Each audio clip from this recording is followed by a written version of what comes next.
my friends, so I am extremely sorry that I am late. I always try to be at a meeting 10 minutes before a meeting, and it is just that we did not anticipate the slowness of the traffic today, so you please pardon me, and to share the platform with a fellow journalist like Vednathan and a very great scholar like Mr. Kalyan Raman, whose work on the Setu Samudram on Saraswati has been of a very high order, and in whose depth all of us are. I was just being introduced. I was introduced for the writing that I did as a journalist, and they said that, oh, the Chief Minister of Maharashtra, Antule, I wrote about him. So the only thing to remember about that period and about Antule is that today he is a minister and I am without a job.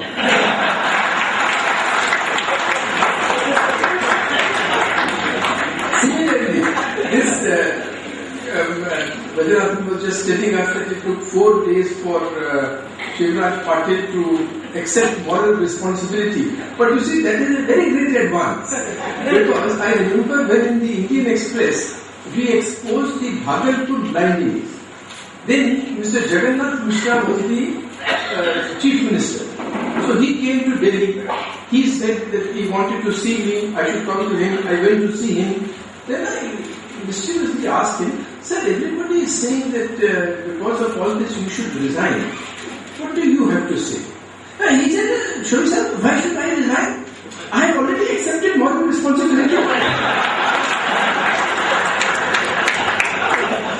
So, that Shivraj Patil having accepted moral responsibility but not real responsibility.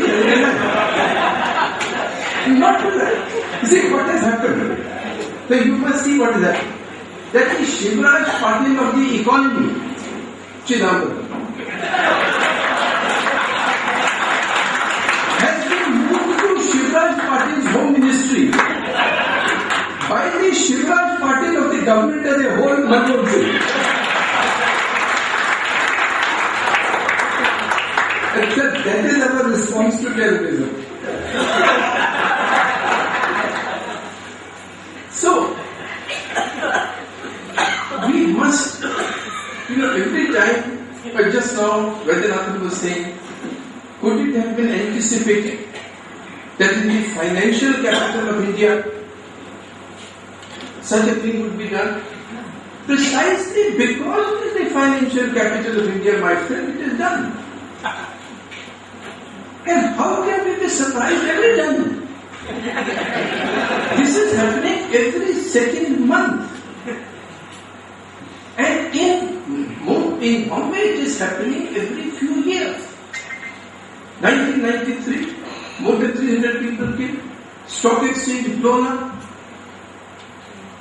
But it is a very important fact for us that not one of us here, maybe with the exception of Gurumurthy and Ganesh, maybe two exceptions, not one of us can remember what was the last big incident of this kind.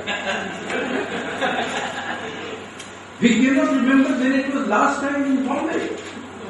And how many people were killed. You see, these things are not producing the outrage that they should. They are not seeping into our collective memory. In fact, the kind words we just now heard about Islam show us as a society that has lost the capacity to face facts. The first thing we must recognize is a determined enemy. In Pakistan, right from the time of 1947, if you read the literature of the 1930s and 40s, there was a strong movement, all the fundamentalist Islamicists. You see, mobiles can kill the either turned off or on silent mode. In the 1930s, even the moderate Muslims, like Muslim leaders like this Kifayatullah in Delhi, but certainly the people like Maulana Maududi, they opposed Jinnah for partition. Why? Because they say that you are confining Islam to a corner when the whole of the subcontinent is open. It's not a laughing matter, because that is the proposition which is being advanced in Pakistan today, that the partition has to be undone. And to say that no religion accepts killing of innocent, amazing. In the killing of people at the Nalanda University, the burning of Nalanda lasted for 6 months.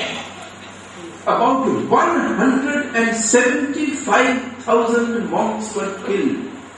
They were not innocent. Every Islamic historian has celebrated these facts. But we don't want to face it.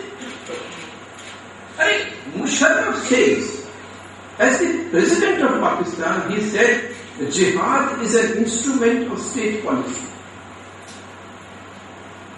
But in India, magazines are saying, this time Musharraf says, मैं नया दिल लेकर आया हूँ. I have come to the new heart. And he is on cover pages. He did not get the publicity and the positive support in Pakistan which he got in our media. So that is why we are surprised. That is why we did not anticipate this thing in Bombay. Do you know? Islam does not unite Pakistan. In fact, the war between Shias and Sunnis, the war between Bangla Islam at that time and the rest of Islam, Islam divides Pakistan. The only thing that unites Pakistan is that we will our Allah-given mandate is to dismember India. Why don't we want to face this fact? Their whole literature is full of it. It is not the madrasas. It is not the... Sir, I mentioned this, that Taliban is not the cause of things happening in Pakistan. It is the result of the Talibanization of Pakistani state and society. You were quoting an article in a book of mine called Will the Iron Fence Save a Tree Hollowed by Termites? The political termites have hollowed this tree of India. How can the iron fence of defense forces save it? That's the thick book. But in that, I have reproduced, I have summarized in about 15-20 pages a 300-page report published by the Sustainable Development Policy Institute of Islamabad. It is by 2 Islamic scholars, edited by them, Pakistani scholars. They have just reproduced and compiled the government's circulars and instructions to principals and all secondary board schools, primary schools and so on, as to what must be taught. And from class 1 to the time when the person goes into the university, in government schools, not in madrasas, he is to be taught on the virtues of jihad and shahadat. That they say an aspiration, a longing must be built in him for jihad and shahadat. It's not the madrasas saying it. It's the government of the government circulars instructing government schools about that.